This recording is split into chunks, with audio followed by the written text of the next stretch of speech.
যাদেরকে ভালোবাসি লাথি দেয় তারা, যাদের জন্য কাঁদি তারা উল্টা কাঁদায়, আরো কাঁদায়, আরো কাঁদায়। যাদেরকে বেশি দাম দিই তারাই পিছনে ছুরি মারে, যাদেরকে উপকার করি তারা একসময় পিঠের পিছনে ছুরি মেরে দেয়। কিন্তু রবের দিকে তাকান, আপনি নামাজ পড়েন নাই, আপনি ঘুম থেকে ওঠার আগে আপনার ঘরে রিজিকের ব্যবস্থা করে দিয়েছেন। পবিত্র রমজান মাস, ক্ষমা পাওয়ার মাস, ক্ষমা নেওয়ার মাস। এই রমজান এমন একটি মাস যেটার সম্পর্কে কম বেশি আমরা সকলেই অবগত আছি। একটু মনোযোগ দিয়ে শুনবেন, বিশেষ করে আমার যুবক ভাই যারা আছেন, কারণ আমি ব্যক্তিগতভাবে বিশ্বাস করি আজকের দিনের যুবক আল্লাহ চাহে তো আগামী দিনের এক একটা ইসলামের খুঁটি হয়ে দাঁড়ায় যাবে ইনশাআল্লাহ। যুবক ভাইয়ের আওয়াজ দিয়ে বলেন, কথা বলেন, ঠিক কি না?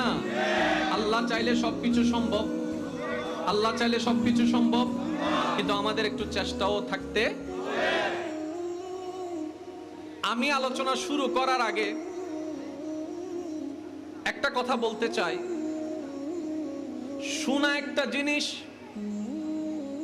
শিকার একটা জিনিস। আমরা কোনটাকে বেশি গ্রহণ করব, শোনা না শিকা? জোরে বলেন।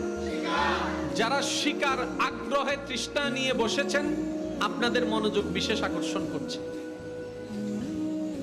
পৃথিবীর বুকে রব্বে কারীম 12টি মাস দান করেছেন। কয়টি মাস? আওয়াজ দিতে হবে, নাহলে কিন্তু আপনারা বুঝতে পারবেন না। কয়টি মাস? একটি মাসের কথা স্বতন্ত্র আল্লাহ কোরআনে উল্লেখ করেছেন, সেই মাসটা হচ্ছে মাহে রমাদান। আর একটু জোরে। বুঝ হওয়ার পর থেকে আজ পর্যন্ত কে কতবার রমজান পেয়েছি বলার দরকার নাই, নিজের মনকে প্রশ্ন করে দেখেন। কারো জীবনে 10 বার, কারো জীবনে 12 বার, কারো জীবনে 24 বার, কারো জীবনে 13 বার, কারো জীবনে 20 বার।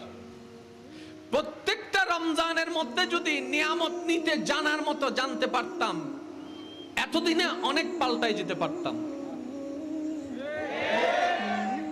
যেই লক্ষ্যে আল্লাহ রমজান দিয়েছেন, লক্ষ্যটা আমরা বুঝতে পারিনি, তাই রোজা রেখেছি সেহরি খেয়ে, রোজা ভেঙেছি ইফতার করে, রাত্রে তারাবিটা পড়েছি।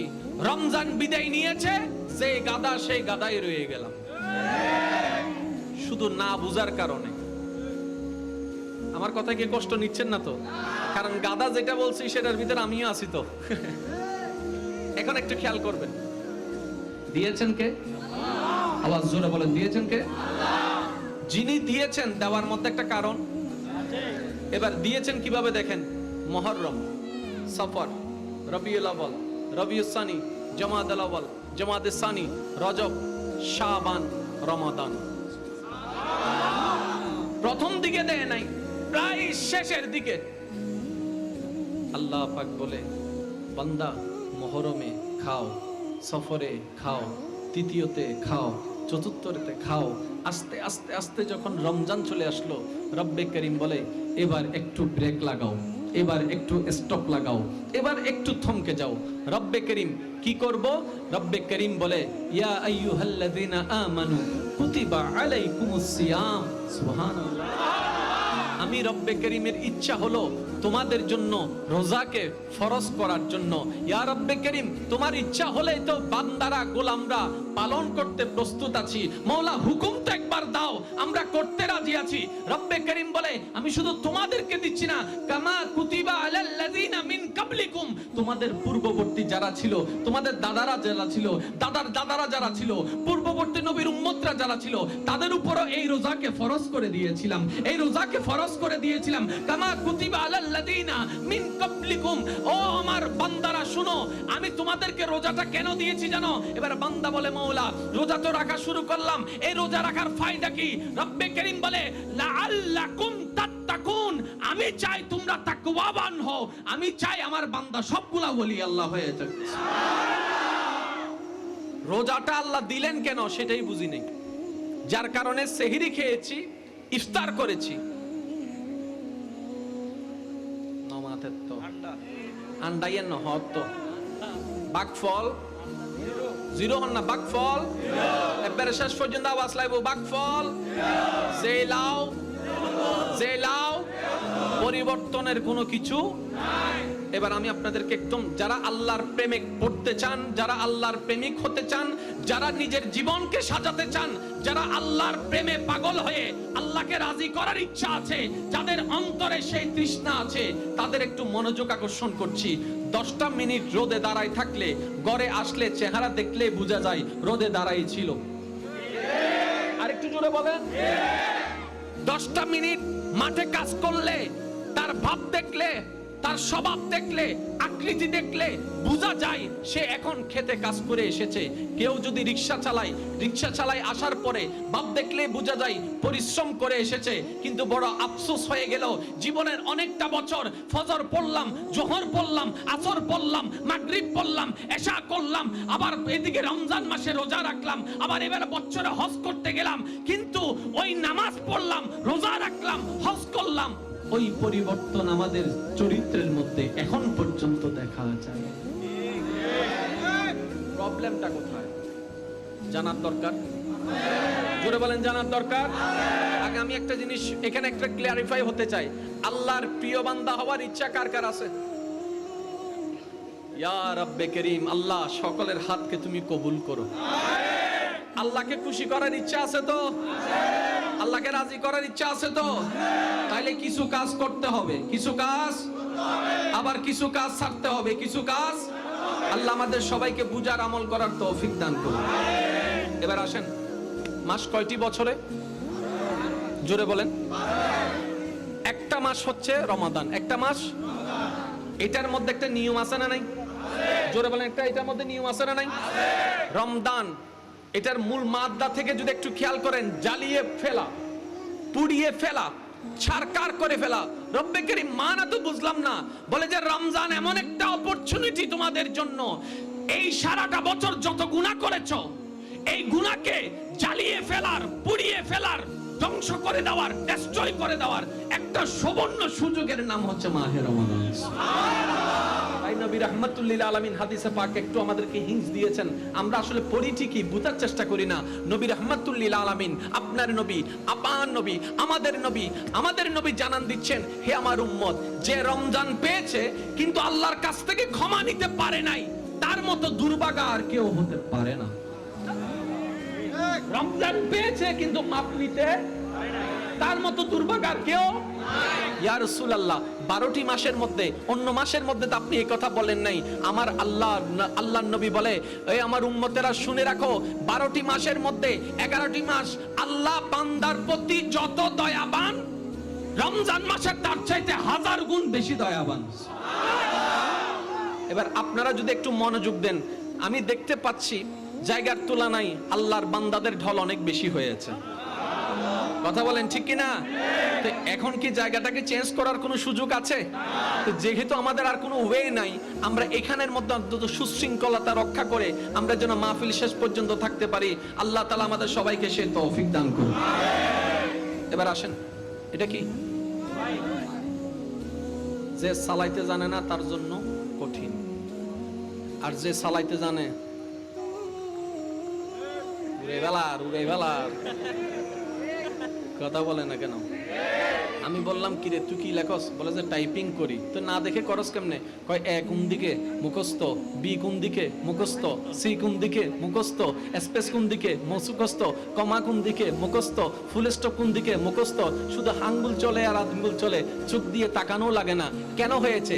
একদিনই তো হয় নাই, অভ্যাসের কারণে হয়েছে। তাহলে আপনার জন্য আমার জন্য এই কম্পিউটারের মতো জিনিস যদি ইজি হয়ে যায়, আপনার জন্য আমার জন্য অভিজ্ঞতার কারণে যদি ড্রাইভিংটা অনেক সময় চোখ বন্ধ করে করতে পারি, প্র্যাকটিসের কারণে। এই রমজান কি জানেন? এটা একটা প্র্যাকটিসের মাস। রমজান রোজার মানে কি জানেন? প্র্যাকটিসের মাস। নামাজ মানে কি জানেন? প্র্যাকটিসের মাস। হজ মানে কি জানেন? প্র্যাকটিসের মাস। ও আল্লাহ কিসের প্র্যাকটিস করব? বলে যে আমার প্রিয় বান্দা হওয়ার প্র্যাকটিস করার মাস। সুবহানাল্লাহ। আমরা গুরুত্বটা বুঝতে। এবার আমি আপনাদেরকে একদম শর্টকাটে নিয়ে যাওয়ার চেষ্টা করব। আগে কথাটা শুনুন। আল্লাহ চায় না কোন বান্দা জাহান্নামে যাক।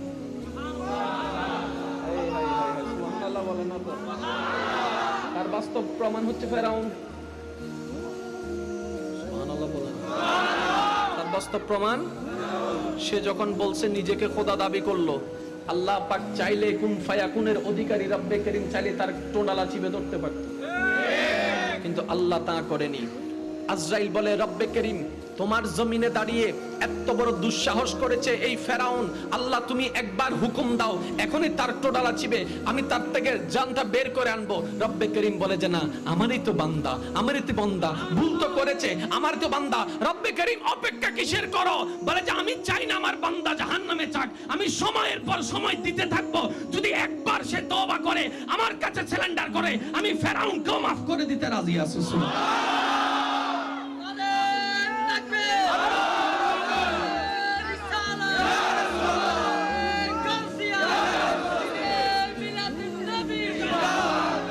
উচ্চ আওয়াজে একবার বলেন না সুবহানাল্লাহ। ফেরাউনের মতো জালিমের উপর আল্লাহর দয়া ছিল কি ছিল না? নমরুদের মতো জালিমের উপর আল্লাহর দয়া ছিল কি ছিল না? কানুনের মতো ফেরাউনের উপরে আল্লাহর দয়া ছিল কি ছিল না? তাহলে এই রকম জালেম অবাধ্যের উপরে যদি আল্লাহর দয়া থাকে, আমরা তো এখনো ফেরাউনের মতো জালিম হইনি। কথা বলেন না? হ্যাঁ, আমরা গুনাহগার, আমরা অপরাধী, আমরা পাপী, আমরা বেনামাজি, আমরা বেরোজগার, কিন্তু বেয়াদব নয়। মনে রাখবেন, গুনাহগার এক কথা, বেয়াদব ভিন্ন কথা। গুনাহগারের মাফ আছে, বেয়াদবের কোনো মাফ নাই। আর একটু জোরে বলেন, বেয়াদবের কোনো মাফ নাই। আমরা যা করি, আমরা গুনাহ করি, আমরা ভুল করি, আমরা অপরাধ করি, কিন্তু রব্বে করিম কত দয়াবান আপনার প্রতি জানেন? আপনি আপনার চারপাশের সামনে চোখের দেখা অনেকের ভালোবাসা বুঝতে চেষ্টা করেছেন, অনেকের মায়া বুঝতে চেষ্টা করেছেন, কিংবা অনেকের মায়া বুঝে আপনি চোখের পানি ফেলেছেন, অনেকের জন্য আপনার অন্তর ঘেমেছে তার কথা দেখে, তার ব্যবহার দেখে, তার করা দেখে, তার ভালোবাসা দেখে। কিন্তু আফসোস আমাদের জন্য, ওই রবের ভালোবাসা এখনো বুঝতে পারলাম না, যে রব মায়ের পেটের মধ্যে তিলে তিলে আমাদেরকে বড় করেছেন। সুবহানাল্লাহ। তিলে তিলে বড় করেছেন, ওই রবের ভালোবাসা বুঝার চেষ্টা করি নাই। আমরা একটাবার বুঝার চেষ্টা করি নাই যে রব মায়ের পেটের মধ্যে আবদ্ধকৃত ঘরের মধ্যে পানির মধ্যে বাসন্ত অবস্থায় আমাদের নিঃশ্বাসের ব্যবস্থা করে দিয়েছেন, আমাদের রক্তের ব্যবস্থা করে দিয়েছেন, আমাদেরকে দেখার চোখের ব্যবস্থা করে দিয়েছেন, শোনার জন্য কানের ব্যবস্থা করে দিয়েছেন, ধরার জন্য হাতের ব্যবস্থা করে দিয়েছেন, তিলে তিলে গঠন করেছেন যে রব আমাদের দেহ।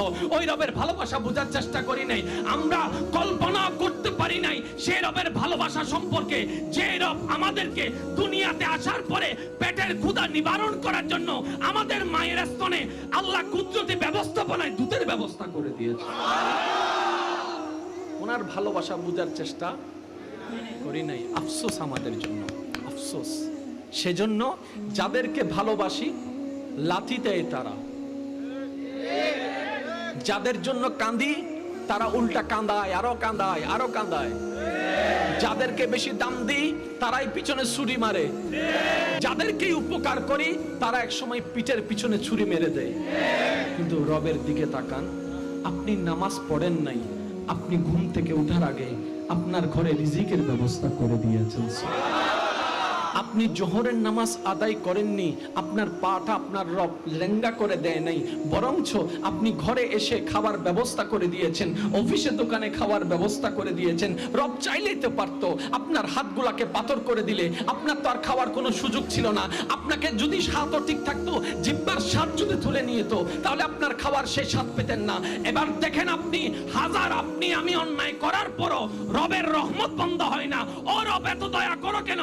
রব্বে করিম বলে, আমি আসমানকে বানিয়েছি আদেশ দিয়ে, জমিনকে বানিয়েছি আদেশ দিয়ে, আরশকে বানিয়েছি আদেশ দিয়ে, লৌহকে বানিয়েছি আদেশ দিয়ে, কলমকে বানিয়েছি আদেশ দিয়ে, সিদরাতুল মুনতাহাকে বানিয়েছি আদেশ দিয়ে, জান্নাতকে বানিয়েছি আদেশ দিয়ে, সুবহানাল্লাহ সুবহানাল্লাহ সুবহানাল্লাহ, জান্নাতকে বানিয়েছি আদেশ দিয়ে, ফেরেশতাকে বানিয়েছি আদেশ দিয়ে, জিবরাইলকে বানিয়েছি আদেশ দিয়ে, মিকাইলকে বানিয়েছি আদেশ দিয়ে, ইসরাফিলকে বানিয়েছি আদেশ দিয়ে, আজরাইলকে বানিয়েছি আদেশ দিয়ে, তুর পাহাড় বানিয়েছি আদেশ দিয়ে, জঙ্গল বানিয়েছি আদেশ দিয়ে, সাগর বানিয়েছি আদেশ দিয়ে, কিন্তু আদম জাতিকে বানিয়েছি নিজের মায়া মহব্বত দিয়ে। আল্লাহু আকবার।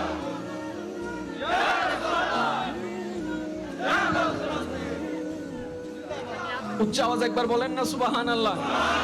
আর একটু চিল্লায় বলেন সুবহানাল্লাহ। মনে রাখবেন ভাইয়েরা, মনোযোগ আছে সবার?